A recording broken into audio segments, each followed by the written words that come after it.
नमस्कार, मैं doctor Manju Jain, retired associate professor from SN Sen degree college Kanpur. जी हाँ, मैं पिछले कई महीनों से धर्म मार्ग नामक शीर्षक के अंतर्गत कुछ विचार जो कि आध्यात्मिक अधिक होते हैं या फिर जो हमारी संस्कृति से, हमारी नैतिकता से, हमारे मूल्यों से जुड़े होते हैं, ऐसे विचारों को आप तक शेयर करती हूँ, पहुँचाती हूँ। तो आज भी मैंने एक शीर्षक का चुनाव किया हुआ है जिसका नाम है संदेह का सर्प। संदेह, शक करना, ये तो जानते ही आप।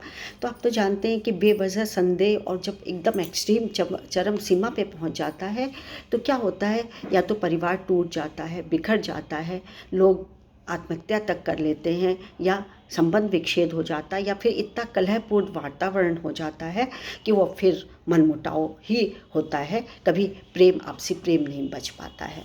तो ये संदेह का घूंट या संदेह का जो एक कीड़ा है उसको मन में नहीं पालना चाहिए। तो क्या पालना चाहिए, यही बता रहे हैं। तो इसको लाए हैं श्री वेद प्रकाश मिश्र जी। वेद प्रकाश मिश्र जी, आपका बहुत बहुत धन्यवाद, आपकी बात मैं लोगों तक पहुंचा रही हूं। तो संदेह का सर्प क्या है?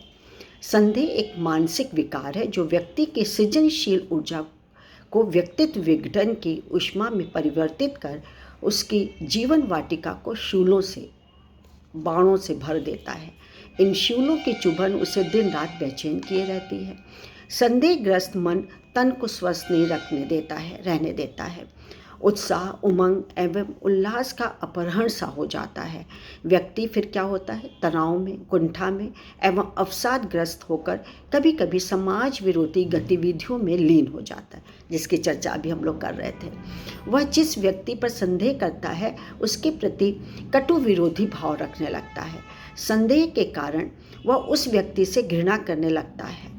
दोनों के बीच दूरी बढ़ने लगती है और प्रायः मधुर संबंध कटुता की अंतिम सीमा पर पहुंचकर टूट ही जाते हैं वो तो।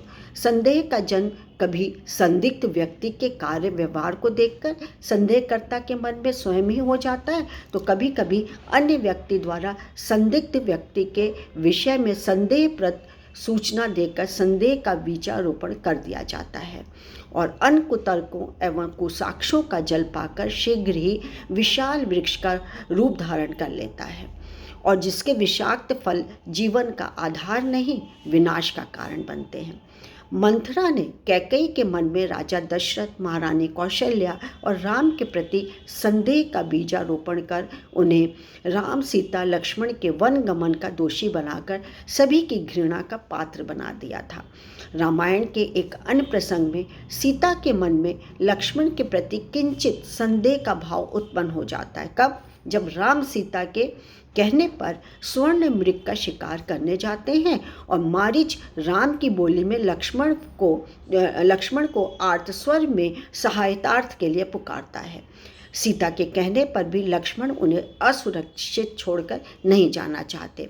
तब क्या होता है? तब सीता लक्ष्मण को रोषपूर्ण स्वर में जाने के लिए आदेशित करती है।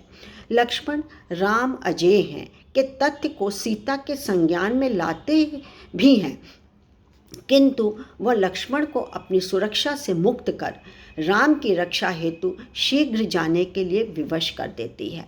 इसका परिणाम कितना त्रासद एवं कष्टप्रद है यह सभी जानते हैं, छिपा नहीं है किसी से भी। तो संदेह संबंधों की मधुरमा को विषाक्त बना देता है। मनुष्य को जीवन सुखमय बनाने हेतु हृदय में संदेह के सर्व के स्थान पर विश्वास का मयूर पालना चाहिए, तभी जीवन हमारा और आपका खुशहाल होगा, सबका खुशहाल होगा। परिवार में जितने व्यक्ति हैं आपसी आप लोग तय कर लीजिए, आपसी भी कम्युनिकेशन करके कह दीजिए कि हमको ये संदेह, शंका है, बताओ क्या है। खुद समाधान हो जाएगा तो फिर ये कटुता कहाँ रहेगी, खुशी रहेगी। मयूर मंग नाचने लगेगा, हमारा मयूर जो मन है वो नृत्य करने लगेगा खुश हो करके। तो आज के लिए बस इतना ही। आपको अच्छा लगा हो तो लाइक और शेयर करना ना भूलिएगा। तब तक के लिए मुझे आज्ञा दीजिए। नमस्कार, थैंक यू।